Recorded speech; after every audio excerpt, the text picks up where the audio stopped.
Hello everyone, Namaste, good evening. Welcome back to my Vidyaraj Edu Point YouTube channel. ಸ್ನೇಹಿತರೆ, ನಾವು top 10 G K questions and answers ಕ್ಲಾಸನ್ನು ನೋಡ್ತಾ ಇದ್ದೀವಿ ಇವತ್ತು. And ಸಾಮಾನ್ಯವಾಗಿ 10 ನಾವು ಸಾಮಾನ್ಯ ಜ್ಞಾನದ ಪ್ರಶ್ನೋತ್ತರಗಳನ್ನ ಚರ್ಚೆ ಮಾಡ್ತಾ ಇದ್ದೀವಿ ಪ್ರತಿದಿನ. ಈಗಾಗಲೇ ನಾವು 300 ಪ್ರಶ್ನೋತ್ತರಗಳನ್ನು ಕಂಪ್ಲೀಟ್ ಮಾಡಿರ್ತಕ್ಕಂಥದ್ದು ನಿಮ್ಮೆಲ್ಲರ ಗಮನಕ್ಕೆ ಬಂದಿದೆ ಅಂತ ಅಂದ್ಕೊತೀನಿ. ಹಾಗಿದ್ರೆ 301ನೇ ಪ್ರಶ್ನೆಯಿಂದ ಇವತ್ತಿನ ಕ್ಲಾಸನ್ನು ಶುರು ಮಾಡ್ತಾ ಇದ್ದೀವಿ. ಹಾಗಿದ್ರೆ 301ನೇ ಪ್ರಶ್ನೆ ಯಾವುದು ಅಂತ ನೋಡೋಣ ಬನ್ನಿ. ವಿಶ್ವದ ಅತಿ ದೊಡ್ಡ ಮಸೀದಿ ಯಾವುದು? ವಿಶ್ವದ ಅತಿ ದೊಡ್ಡ ಮಸೀದಿ ಯಾವುದು?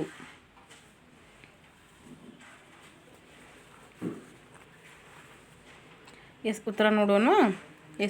ಉತ್ತರ ವಿಶ್ವದ ಅತಿ ದೊಡ್ಡ ಮಸೀದಿ ದೆಹಲಿಯಲ್ಲಿ ಇರ್ತಕ್ಕಂತಹ ಜಾಮಾ ಮಸೀದಿ.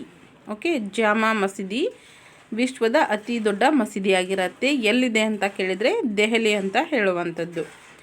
ನೆಕ್ಸ್ಟ್ ಈಗ ಬನ್ನಿ ಮುಂದಿನ ಪ್ರಶ್ನೆ. 302ನೇ ಪ್ರಶ್ನೆ. 302ನೇ ಪ್ರಶ್ನೆ, ವಿಶ್ವದ ಅತಿ ಎತ್ತರದ ಮಸೀದಿ. ಪ್ರಶ್ನೆಯಲ್ಲಿ ವ್ಯತ್ಯಾಸ ಇದೆ, ಅದನ್ನು ಗಮನಿಸ್ಕೊಳ್ಳಿ. ವಿಶ್ವದ ಅತಿ ಎತ್ತರದ ಮಸೀದಿ. ಮೇಲಿನ ಪ್ರಶ್ನೆ ವಿಶ್ವದ ಅತಿ ದೊಡ್ಡ ಮಸೀದಿ ಆದರೆ ಇದು ವಿಶ್ವದ ಅತಿ ಎತ್ತರದ ಮಸೀದಿ ಯಾವುದು? ಪ್ರಶ್ನೆ ಪ್ರತಿ ಸಾರಿ ಹೇಳೋ ಹಾಗೆ ಪ್ರಶ್ನೆ ಹೇಗೆ ಬರುತ್ತೆ, ಯಾವ ರೀತಿಯಾಗಿ ಬರುತ್ತೆ ಅಂತ ಹೇಳಲಿಕ್ಕಾಗೋದಿಲ್ಲ. ಸೊ ಹಾಗಾಗಿ 360 ಡಿಗ್ರಿ ಆ್ಯಂಗಲಲ್ಲಿ ನಾವು ಎಲ್ಲವನ್ನು ಸಹ ತಿಳಿದುಕೊಳ್ಬೇಕಾದದ್ದು ಅಗತ್ಯ ಆಗಿರತ್ತೆ. ಹಾಗಿದ್ರೆ ವಿಶ್ವದ ಅತಿ ದೊಡ್ಡ ಅಥವಾ ಅತಿ ಎತ್ತರದ ಮಸೀದಿ ಯಾವುದು ಅಂತ ನೋಡೋದಾದರೆ ಕೈರೋದ ಸುಲ್ತಾನ್ ಹಸನ್ ಮಸೀದಿ. ಯಾವುದು? ವಿಶ್ವದ ಅತಿ ಎತ್ತರದ ಮಸೀದಿ ಸುಲ್ತಾನ್ ಹಸನ್ ಮಸೀದಿ ಇರೋದು ಕೈರೋದಲ್ಲಿ ಅನ್ನೋದನ್ನು ನಾವು ಗಮನಿಸ್ಕೊತೀವಿ. ನೆಕ್ಸ್ಟ್ ಈಗ ಮುಂದಿನ ಪ್ರಶ್ನೆಗೆ ಹೋಗೋಣ ಬನ್ನಿ. ಮುಂದಿನ ಪ್ರಶ್ನೆ 303ನೇ ಪ್ರಶ್ನೆ, ವಿಶ್ವದ ಅತಿ ದೊಡ್ಡ ಚರ್ಚ್ ಯಾವುದು? ವಿಶ್ವದ ಅತಿ ದೊಡ್ಡ ಚರ್ಚ್ ಯಾವುದು?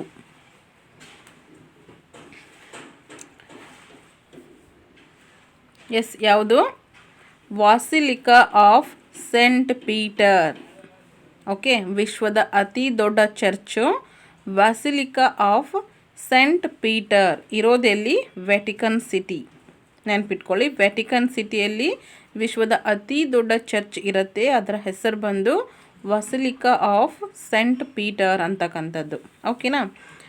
ಮೋಸ್ಟ್ ಇಂಪಾರ್ಟೆಂಟ್ ಕ್ವಶನ್ಸ್ ಆಗಿರುತ್ತೆ ಇದು, ಗಮನಿಸ್ಕೊಳ್ಳಿ. ನೆಕ್ಸ್ಟ್ ಈಗ ಮುಂದಿನ ಪ್ರಶ್ನೆ 304ನೇ ಪ್ರಶ್ನೆ, ವಿಶ್ವದ ಅತಿ ಉದ್ದದ ರೈಲು ಮಾರ್ಗ ಯಾವುದು ಅಥವಾ ಎಲ್ಲಿದೆ? ವಿಶ್ವದ ಅತಿ ಉದ್ದದ ರೈಲು ಮಾರ್ಗ ಯಾವುದು ಮತ್ತು ಎಲ್ಲಿದೆ ಅಂತ.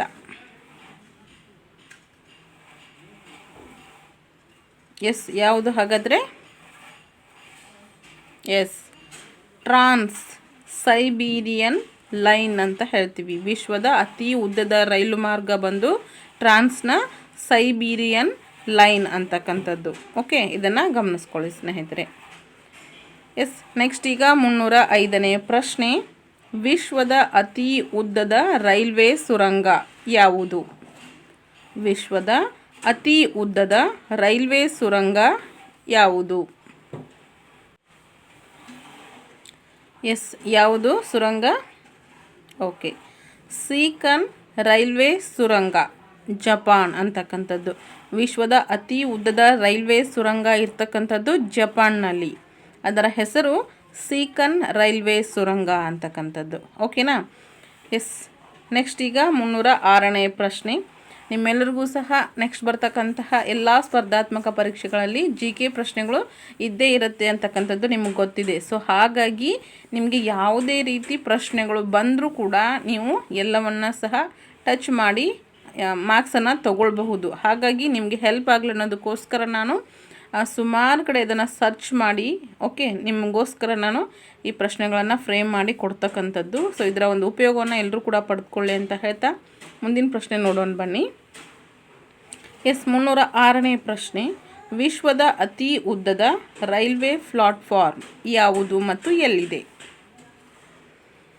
ವಿಶ್ವದ ಅತಿ ಉದ್ದದ ರೈಲ್ವೆ ಪ್ಲಾಟ್ಫಾರ್ಮ್ ಎಲ್ಲಿದೆ ಮತ್ತು ಯಾವುದು ಅಂತ.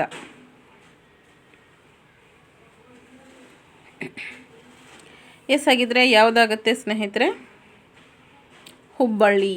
ಹುಬ್ಬಳ್ಳಿ ವಿಶ್ವದ ಅತಿ ಉದ್ದದ ರೈಲ್ವೆ ಪ್ಲಾಟ್ಫಾರ್ಮನ್ನು ಹೊಂದಿದೆ ಅಂತಕ್ಕಂಥದ್ದು ಸಾಕಷ್ಟು ಜನರಿಗೆ ಗೊತ್ತಿರ್ಬೋದು ಅಥವಾ ಗೊತ್ತಿಲ್ಲದೇನೂ ಇರ್ಬೋದು. ಸೊ ಇದರ ಉಪಯೋಗವನ್ನು ಪಡೆದುಕೊಳ್ಳಿ ಅಂತ ಹೇಳ್ತಾ ನೆಕ್ಸ್ಟ್ ಮುಂದಿನ ಪ್ರಶ್ನೆ 307ನೇ ಪ್ರಶ್ನೆ. ವಿಶ್ವದ ಅತಿ ದೊಡ್ಡ ರೈಲು ನಿಲ್ದಾಣ ಯಾವುದು ಮತ್ತು ಎಲ್ಲಿದೆ? ಎಸ್, ಸೊ ಗೊತ್ತಿದ್ದವರು ವಿಡಿಯೋನ ಇಲ್ಲಿಗೆ ಪಾಸ್ ಮಾಡಿ. ಓಕೆ, ಕಮೆಂಟಲ್ಲಿ ಸಹ ನಿಮ್ಮ ಆನ್ಸರನ್ನು ಹಾಕ್ಬೋದು ಸ್ನೇಹಿತರೆ. ನಿಮ್ಮ ಒಂದು ಆನ್ಸರಿಗೂ ಸಹ ಇಲ್ಲಿ ಬೆಲೆ ಇರ್ತಕ್ಕಂಥದ್ದು. ಓಕೆ, ಎಸ್ ಹಾಗಿದ್ರೆ ವಿಶ್ವದ ಅತಿ ದೊಡ್ಡ ರೈಲು ನಿಲ್ದಾಣ ಯಾವುದು ಎಲ್ಲಿದೆ ಅಂತ ನೋಡ್ಕೊಂಡು ಬರೋಣ ಬನ್ನಿ. ಎಸ್, ಉತ್ತರ ನೋಡಿ, ಗ್ರ್ಯಾಂಡ್ ಸೆಂಟ್ರಲ್ ಟರ್ಮಿನಲ್. ಯಾವುದು ವಿಶ್ವದ ಅತಿ ದೊಡ್ಡ ರೈಲು ನಿಲ್ದಾಣ? ಗ್ರ್ಯಾಂಡ್ ಸೆಂಟ್ರಲ್ ಟರ್ಮಿನಲ್ ಅಂತಕ್ಕಂಥದ್ದು ಇರುವಂತಹ ಸ್ಥಳ ಬಂದು ನ್ಯೂಯಾರ್ಕ್ ಆಗಿರುತ್ತೆ. ಓಕೆನಾ? ಎಸ್, ನೆಕ್ಸ್ಟ್ ಈಗ ಮುಂದಿನ ಪ್ರಶ್ನೆ ಗಮನಿಸ್ಕೊಳ್ಳೋಣ. 308ನೇ ಪ್ರಶ್ನೆ. ವಿಶ್ವದ ಅತ್ಯಂತ ಜನನಿಬಿಡ ವಿಮಾನ ನಿಲ್ದಾಣ ಯಾವುದು ಮತ್ತು ಎಲ್ಲಿದೆ? ವಿಶ್ವದ ಅತ್ಯಂತ ಜನನಿಬಿಡ ವಿಮಾನ ನಿಲ್ದಾಣ ಯಾವುದು ಮತ್ತು ಎಲ್ಲಿದೆ? ಎಸ್, ವಿಶ್ವದ ಅತ್ಯಂತ ಜನನಿಬಿಡ ವಿಮಾನ ನಿಲ್ದಾಣ ಯಾವುದು ಮತ್ತು ಎಲ್ಲಿದೆ ಅಂತ ನೋಡ್ಕೊಂಡು ಬರೋಣ. ಎಸ್, ಉತ್ತರ ನೋಡಿ, ಚಿಕಾಗೋದಲ್ಲಿ ಇರ್ತಕ್ಕಂತಹ ಅಂತಾರಾಷ್ಟ್ರೀಯ ವಿಮಾನ ನಿಲ್ದಾಣ ಆಗಿರುತ್ತೆ. ವಿಶ್ವದ ಅತ್ಯಂತ ಜನನಿಬಿಡವಾದಂತಹ ವಿಮಾನ ನಿಲ್ದಾಣ ಇರೋದು ಚಿಕಾಗೋ ನಗರದಲ್ಲಿ. ಅದರ ಹೆಸರು ಅಂತಾರಾಷ್ಟ್ರೀಯ ವಿಮಾನ ನಿಲ್ದಾಣ. ಸರಿನಾ? ಎಸ್, ಮುಂದಿನ ಪ್ರಶ್ನೆ 309ನೇ ಪ್ರಶ್ನೆ. ಅಂತಾರಾಷ್ಟ್ರೀಯ ಹುಲಿ ದಿನವನ್ನು ಯಾವಾಗ ಆಚರಣೆ ಮಾಡಲಾಗುತ್ತೆ?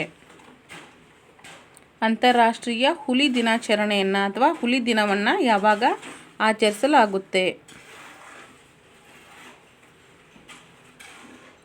ಎಸ್ ಸ್ನೇಹಿತರೆ, ಯಾವಾಗ ಅಂತ ನೋಡೋಣ ಬನ್ನಿ. Yes, July 29. ಯಾವುದು? ಜುಲೈ 29ರಂದು ಅಂತಾರಾಷ್ಟ್ರೀಯ ಹುಲಿ ದಿನವನ್ನು ಆಚರಣೆ ಮಾಡುವಂಥದ್ದು. ಓಕೆ, ಎಸ್ ಆಗಿದ್ರೆ ಈ ಒಂದು ಕ್ಲಾಸ್ನ ಕೊನೆಯ ಪ್ರಶ್ನೆ 10ನೇ ಪ್ರಶ್ನೆ ಆ್ಯಂಡ್ 310ರ ಪ್ರಶ್ನೆ ಆಗಿರುತ್ತೆ. ಇತ್ತೀಚೆಗೆ ಮಯನ್ಮಾರ್ನ ಹಂಗಾಮಿ ಅಧ್ಯಕ್ಷರು ಆದವರು ಯಾರು? ಇತ್ತೀಚೆಗೆ ಮಯನ್ಮಾರ್ನ ಹಂಗಾಮಿ ಅಧ್ಯಕ್ಷರಾದವರು ಯಾರು ಅಂತ.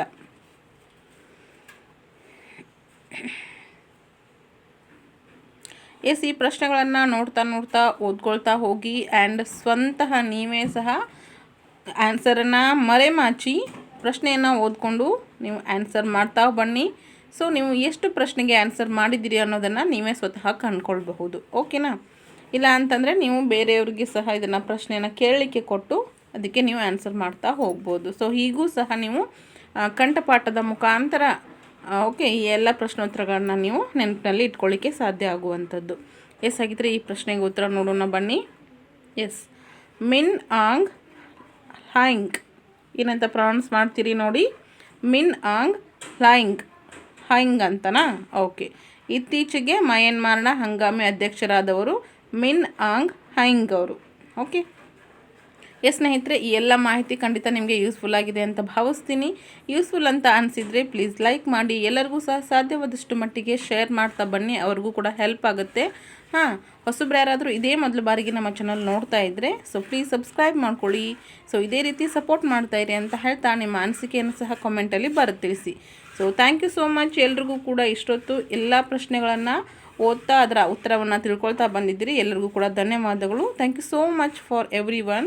Thanks for watching. ನೆಕ್ಸ್ಟ್ ಕ್ಲಾಸಲ್ಲಿ ಮತ್ತೆ ಸಿಗ್ತೀನಿ.